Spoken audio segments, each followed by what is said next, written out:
اعوذ باللہ من الشیطان الرجیم۔ سورۃ آل عمران، رکوع نمبر 9، اردو ترجمہ۔ بسم اللہ الرحمن الرحیم۔ وَإِذَا أَخَذَ اللَّهُ مِيثَاقَ النَّبِيِّينَ لَمَا آتَيْتُكُم مِّن كِتَابٍ وَحِكْمَةٍ ثُمَّ جَاءَكُمْ رَسُولٌ مُصَدِّقٌ لِّمَا مَعَكُمْ لَتُؤْمِنُنَّ بِهِ وَلَتَنصُرُنَّهُ قال أَأَقْرَرْتُمْ وَأَخَذْتُمْ عَلَى ذَلِكُمْ إِصْرِي قَالُوا أَقْرَرْنَا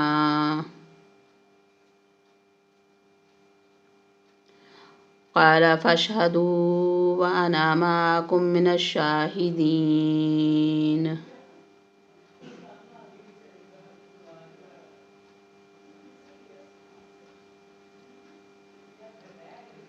اور جب اللہ تعالیٰ نے نبیوں سے عہد لیا کہ جو کچھ میں تمہیں کتاب و حکمت دوں، پھر تمہارے پاس وہ رسول آئے جو تمہارے پاس کی چیز کو سچ بتائے، تو تمہارے لیے اس پر ایمان لانا اور اس کی مدد کرنا ضروری ہے۔ فرمایا کیا تم اس کے اقراری ہو اور اس پر میرا ذمہ لے رہے ہو؟ سب نے کہا کہ ہمیں اقرار ہے۔ فرمایا تو اب گواہ رہو اور خود میں بھی تمہارے ساتھ گواہوں میں ہوں۔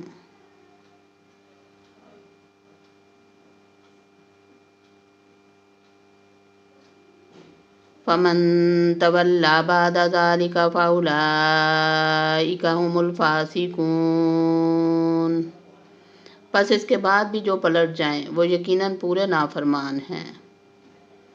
أَفَغَيْرَ دِينِ اللَّهِ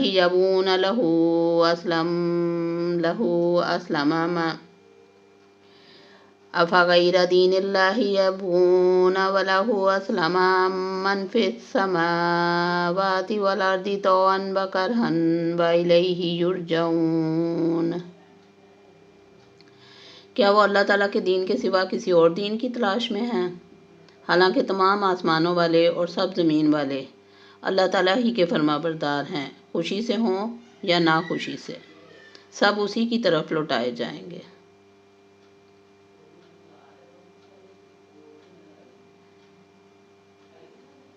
قُلْ آمَنَّا بِاللَّهِ وَمَا أُنزِلَ عَلَيْنَا وَمَا أُنزِلَ عَلَىٰ إِبْرَاهِيمَ وَإِسْمَاعِيلَ وَإِسْحَاقَ وَيَعْقُوبَ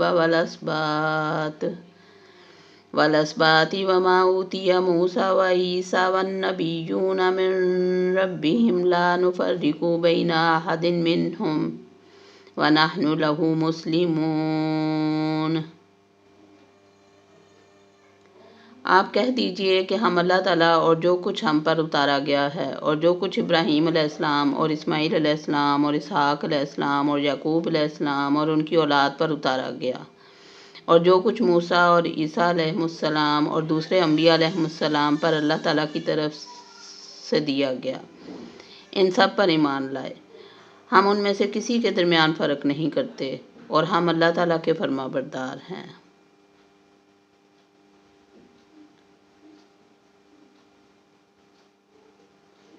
وَمَن يَبْتَغِ غَيْرَ الْإِسْلَامِ دِينًا فَلَن يُقْبَلَ مِنْهُ وَهُوَ فِي الْآخِرَةِ مِنَ الْخَاسِرِينَ۔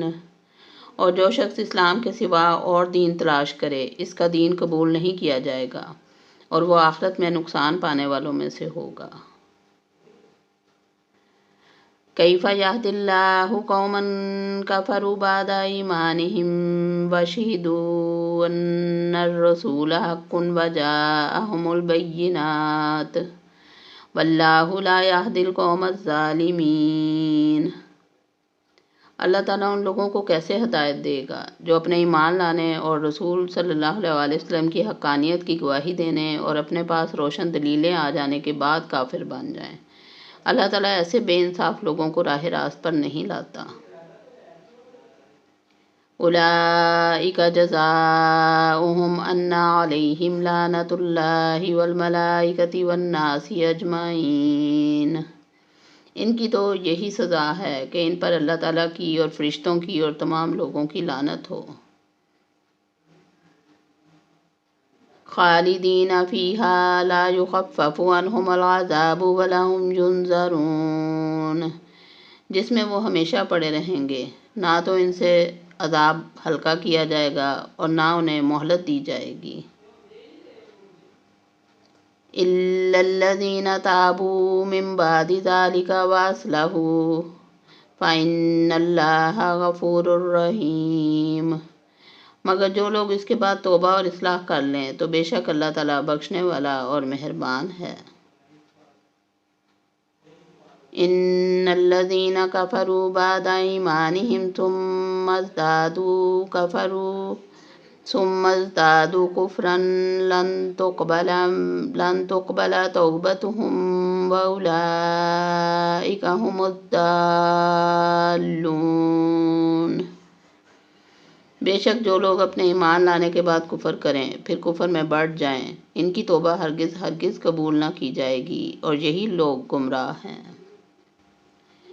ان الذین کفروا وماتوا وهم کفار فلن يقبل من احدهم ملء الارض ذهبا ولو افتدى به اولئک لهم عذاب علیم وما لهم من ناصرین، ہاں جو لوگ کفر کریں اور مرتے دم تک کافر رہیں، ان میں سے کوئی اگر زمین بھر سونا دے گو فدیے میں ہی ہو تو بھی ہرگز قبول نہ کیا جائے گا۔